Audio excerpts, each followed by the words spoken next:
घने बादलों से भरा आकाश मानो किसी अनहोनी की चेतावनी दे रहा था। चारों ओर अजीब सी हवाएं चल रही थीं, कभी ठंडी कभी सुलगती हुई।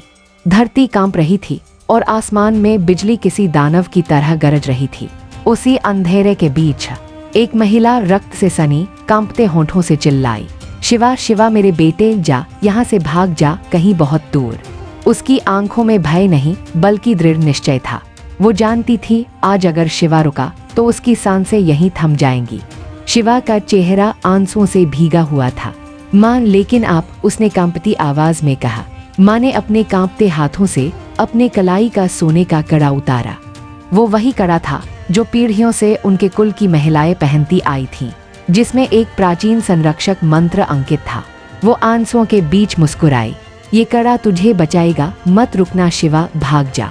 इतना कहते ही उसने आंखें बंद की और संस्कृत भाषा में मंत्रोच्चारण शुरू कर दिया। उसके चारों ओर हवा घूमने लगी, रेत और धूल बवंडर बन गई। शिवा पीछे हटता गया, उसकी आंखें माँ से हट ही नहीं रही थीं। अचानक वो कड़ा उसकी ओर उछल पड़ा, हवा को चीरता हुआ सीधे शिवा की कलाई पर आकर जड़ गया। क्षण भर के लिए चारों ओर प्रकाश का विस्फोट हुआ, इतना तेज कि मानो सूर्य धरती पर उतर आया हो। और अगले ही पल शिवा का शरीर धीरे धीरे धुंध में बदलने लगा। उसका चेहरा, उसकी आंखें सब धुंध में घुलते गए, जैसे वो किसी और लोक में खींचता चला जा रहा हो। माँ, उसकी अंतिम चीख उस धुंध में गूंज उठी और अगले ही पल शिवा वहां से गायब हो गया। बस रह गई थी वो महिला, उसकी माँ, जो अब शून्य में देख रही थी। उसकी आंखों से आंसू नहीं, राख गिर रही थी। आसमान गरजा, बिजली कड़की और चारों ओर सिर्फ एक ही शब्द गूंजा, ए शिवा। अचानक शिवा अपने बिस्तर से झटके से उठा। उसकी आंखें फटी हुई थीं, सांस तेज और कांपती हुई। माँ, उसने अपने आप से धीरे से कहा। वो वही शब्द था, वही आवाज जो उसके सपने में गूंजती थी, जहां उसने अपनी माँ और पिता को मरते देखा था। शिवा ने अपना चेहरा छुआ, आंखों से आंसू बह रहे थे और शरीर पूरी तरह पसीने से तरबतर था। वो सपने, वो भयानक दृश्य बार बार उसके दिमाग में लौट आता था।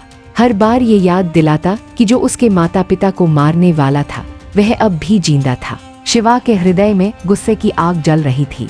उसने अपने दिल में प्रतिज्ञा की, कभी भी मैं उन अपराधियों को नहीं बख्शेगा। फिर उसने अपने हाथों को छुआ, उसके कलाई में वह सोने का कड़ा उभर आया। वास्तव में वह कड़ा उसके शरीर के भीतर छुपा हुआ था। शिवा के स्पर्श मात्र से वह धीरे धीरे बाहर निकल आया, चमकता हुआ। आंसुओं को पोंछते हुए शिवा उठ खड़ा हुआ। उसने बिस्तर के पास रखा घड़ी देखा, रात के 3 बज रहे थे।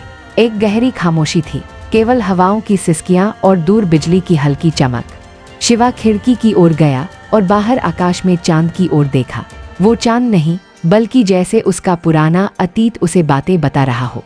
हर झिलमिलाहट, हर छाया उसकी यादों के दरवाजे खोल रही थी। अचानक उसका मन अतीत की गहराई में डूब गया।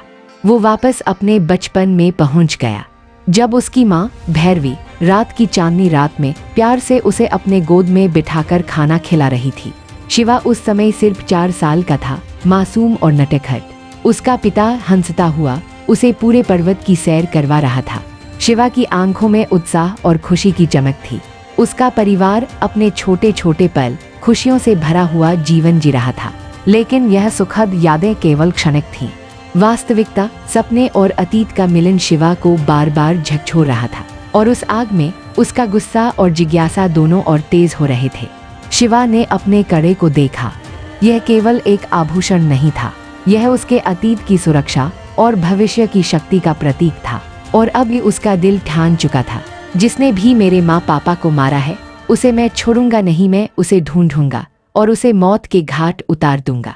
क्या शिवा अपने माता पिता के हत्यारे को ढूंढ पाएगा या उसकी तलाश ही उसे सब कुछ खोने पर मजबूर कर देगी?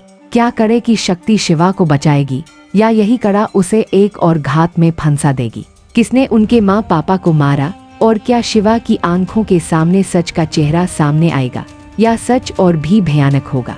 आगे क्या होगा जानने के लिए सुनिए शिवा द हिडन ट्रूथ का अगला एपिसोड सिर्फ ट्रिपोरा टेल्स चैनल पर। अगर आपको यह वीडियो पसंद आया हो तो चैनल को सब्सक्राइब करें और बेल आइकन को जरूर दबाएं। साथ ही कमेंट में बताएं कि आपको कौन सा भाग सबसे ज्यादा रोमांचक या पसंद आया।